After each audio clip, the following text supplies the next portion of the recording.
என்ன சொல்ல பாத்ரூம் தண்ணி ஊத்த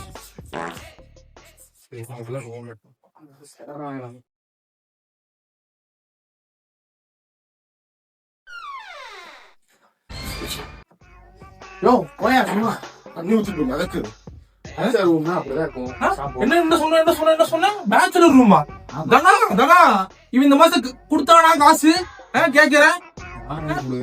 10 நாள் ஆகுமா வெளியே போய் தங்கிக்க நீ 10 நாள் ஆகுங்கிற நேரம் பார்த்தாலும் சண்டையை போட்டு தெரியாதீங்களா பேச்சுலர் ரூம்னா அப்படிதான் இருக்கும் 2 பேரும் அட்ஜஸ்ட் பண்ணி போங்க வேற காலத்துல நான் தான் போகவே என்கிட்ட கத்திட்டு இருக்கான் நான் தாண்டா போகணும்